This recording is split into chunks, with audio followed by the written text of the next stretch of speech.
Bonjour, notre leçon d'aujourd'hui porte sur le présent de l'impératif.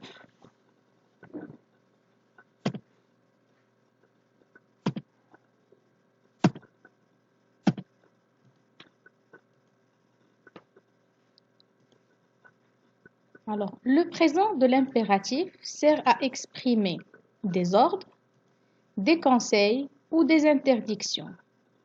Quand je veux donner des ordres, je dis par exemple Selma, ouvre la porte.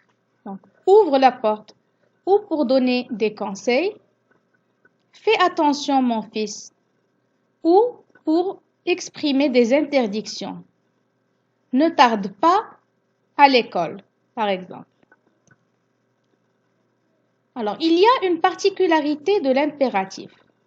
C'est que les verbes à l'impératif se conjuguent à seulement 3 personnes. La deuxième personne du singulier, qui est tu, la première personne du pluriel, nous, et la deuxième personne du pluriel, qui est vous. Alors, ici, ce qui est important à savoir, c'est que le sujet n'est pas exprimé. C'est-à-dire que quand je parle de la deuxième personne du singulier, je ne m'exprime pas en disant tu. Tu marches lentement. Si je veux donner l'ordre de marcher lentement, je vais dire marche lentement et j'enlève le tu. La même chose pour la première personne du pluriel. Nous, on ne va pas écrire nous, mais on passe directement au verbe. Réveillons-nous vite.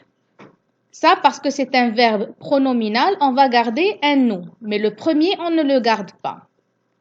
Et à la deuxième personne du pluriel, vous, là aussi, on ne va pas exprimer le vous. Et on va dire, par exemple, écoutez-moi. C'est-à-dire que je suis en train de vous demander de m'écouter. Je vais dire, écoutez-moi. Alors, maintenant, pour former l'impératif. La formation de l'impératif pour les verbes du premier groupe.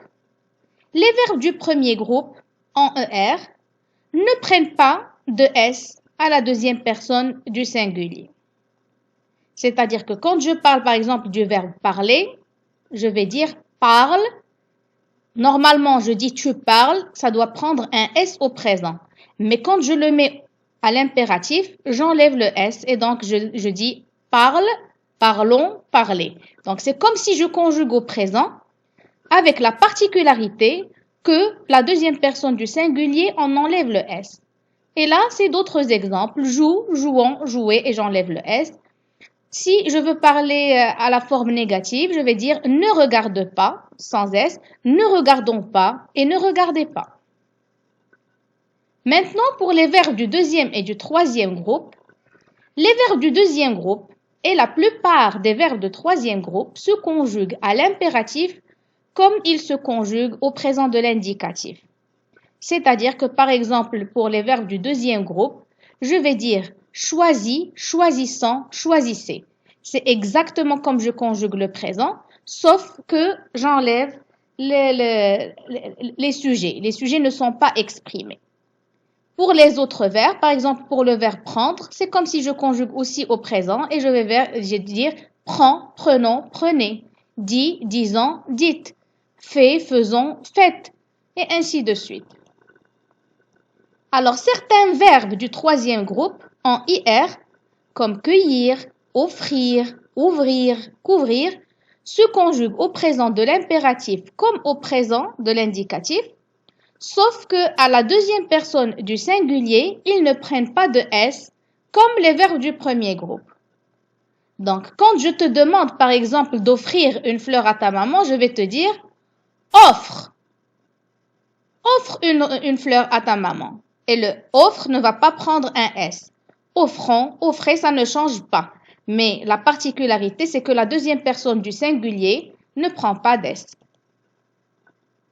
Alors, il faut faire attention aussi quand on veut faire la liaison avec en, avec les compléments, avec les pronoms compléments en et y.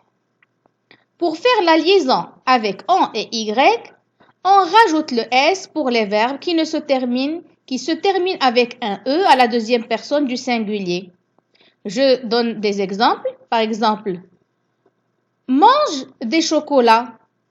Mange-en. Si je veux remplacer par un pronom complément, c'est lourd de dire mangeant parce que normalement c'est mange et en. Pour faire la liaison entre mange et en, je rajoute un S.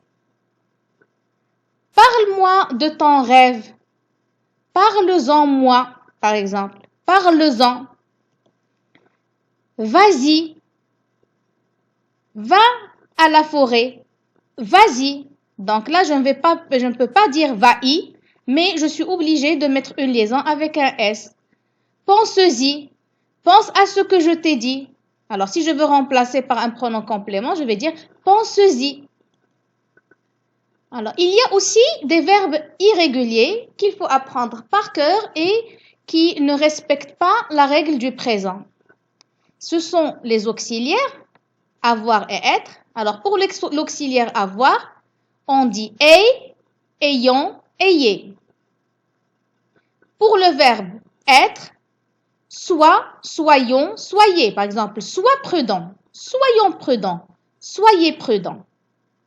Pour le verbe aller, comme s'il se termine avec le ER, donc on va le considérer comme les verbes du premier groupe où on enlève le S de la deuxième personne du singulier et on va dire va, allons, aller. Il y a aussi le verbe vouloir. Normalement, je ne peux pas demander à quelqu'un de vouloir immédiatement, mais pour la deuxième personne du pluriel, surtout si je veux parler poliment, veuillez m'indiquer le chemin s'il vous plaît.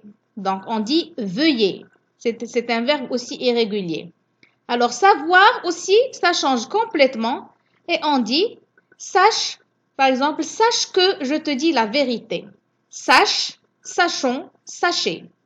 Et le sache aussi ne prend pas d'S. Alors, merci pour votre attention. J'espère que la leçon a été bien comprise. Veuillez la consulter en format complet, en version imprimable sur Pronote Espace élève.